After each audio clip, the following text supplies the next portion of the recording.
बोझ एक बहू की दर्द भरी कहानी। कविता अपने माता पिता की बहुत लाडली थी। 3 बड़े भाइयों की बहन थी। कोई भी चीज़ मांगने पर उसी वक्त सामने हाजिर हो जाती थी। पूरे घर में रौब था उसका। पूरे परिवार और नौकरों पर राजकुमारी की तरह हुक्म चलाती थी। स्कूल में भी पूरा रौब था उसका। बड़े घर की लाडली जो थी। ऐसे ही उसने कॉलेज में दाखिला लिया। उसके ठाट बाट बड़ी गाड़ी में आना जाना, हर दिन नया फैशन देखकर हर कोई उससे दोस्ती करना चाहता था। थोड़े ही दिनों में उसके बहुत से दोस्त बन गए। पूरे कॉलेज में उसकी अपनी एक पहचान थी। इन दिनों उसके घर पर एक रिश्ता आया। खानदानी लोग थे और पापा की पुरानी जान पहचान थी उनके साथ। कविता के साथ कोई ज़बरदस्ती नहीं थी, पर कविता ने फिर भी हाँ कर दी, क्योंकि वह अपने परिवार से बहुत प्यार करती थी। वह जानती थी कि वह लोग उसका अच्छा ही सोचेंगे। लड़के का नाम राज था। राज काफ़ी पढ़ा लिखा और समझदार लड़का था। ससुराल वाले भी बहुत अच्छे थे। ससुराल में कविता की जगह वैसी ही थी जैसी कि मायके में। कोई भी कार्य कविता की सलाह के बिना नहीं होता था। सबकी लाडली बहू बन गई थी वह। वहीं फिर उसके घर एक बेटे का जन्म हुआ। राहुल कविता को जान से प्यारा था। पोता पाकर ससुराल वाले तो फूले नहीं समाते थे। कविता कभी कभी सोचती थी कि उसकी किस्मत कितनी अच्छी है।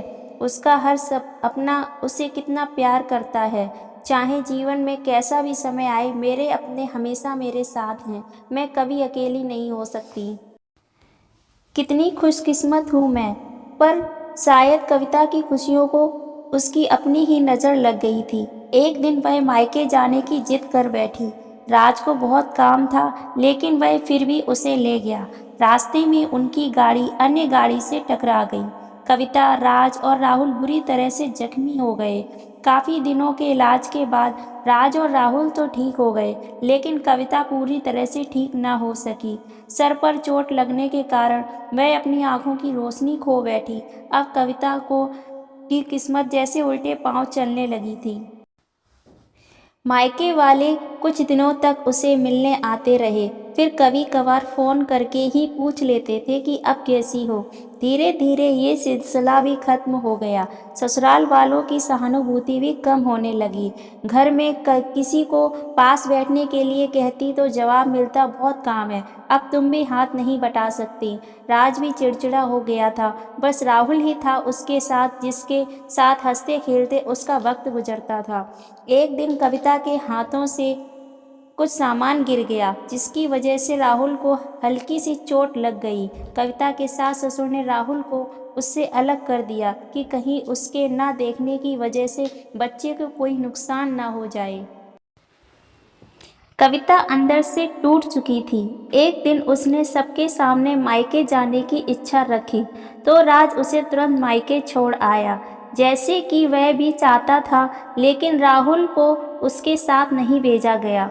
कविता कभी राहुल से दूर नहीं रही थी, पर अपनी कमी के कारण उसने ज़्यादा बहस नहीं की। कविता को लगा कि वह 3-4 दिन वहाँ रहेगी तो थोड़ा हवा पानी बदल जाएगा, क्योंकि वह कितने दिनों से कहीं भी बाहर नहीं गई थी। घर वाले भी इतने दिनों बाद उसे देखकर कितने खुश होंगे। कविता के घर पहुंचने पर सब लोग बहुत खुश हुए। खाने में सब कुछ कविता की पसंद का ही बना था। उसने अपने मम्मी पापा और भाई भाभीियों से दिल खोलकर बातें की। उनके छोटे छोटे बच्चे भी बुआ के साथ घुल मिल गए थे। रात को सोने के वक्त जब वह कपड़े बदलने लगी, तो उसे पता चला कि उसका बैग तो बहुत भरा हुआ था। वह सब समझ गई। वह बहुत उदास हो गई। कुछ दिनों तक तो सब ठीक रहा, फिर जैसे सब बदलने लगा, सबका व्यवहार बदल रहा था। वह लोग जैसे थक चुके थे उससे। सब लोग घुमा फिराकर पूछने लगे कि राज कब आ रहा है, उसे ले जाने।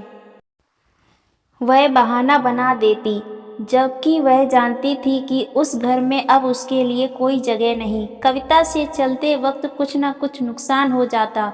थोड़ी बहुत टोका टाकी उसे सुनाई देती, वह टाल देती। एक दिन उसके हाथ से लगकर एक कीमती फूलदान टूट गया। छोटी भाभी ने बहुत हंगामा मचाया।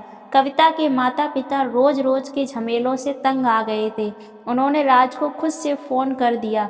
राज कविता को अपने घर ले गया। कविता को अपने परिवार वालों से ये उम्मीद न थी। जिस कविता के कहे बिना घर में एक पत्ता भी नहीं हिलता था, उस घर के लिए वह अब बोझ बन चुकी थी। राज के साथ ससुराल आते वक्त बहुत खुश थी, क्योंकि वह अपने घर जा रही थी, अपने जिगर के टुकड़े राहुल के पास। परंतु यह खुशी भी कुछ पल की ही थी।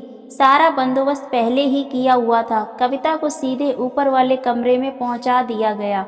राहुल से दूर रहने की सख्त चेतावनी दी गई। इस एक काम वाली लता को उसकी जिम्मेदारी सौंपी गई, जो इसके पहनने खाने जैसी ज़रूरतों का ध्यान रखती। कविता ज़्यादातर चुप ही रहती, कभी कभी काम वाली लता से थोड़ा बतिया लेती। उसके जरिए राहुल का पता चल जाता। सबकी लाडली बेटी और बहू सबके लिए लाडली से बोझ बन चुकी थी। आपको हमारी कहानी कैसी लगी? अगर कहानी पसंद आई हो तो लाइक कीजिए, शेयर कीजिए और ऐसी ही कहानियों के लिए हमारे चैनल को सब्सक्राइब कीजिए।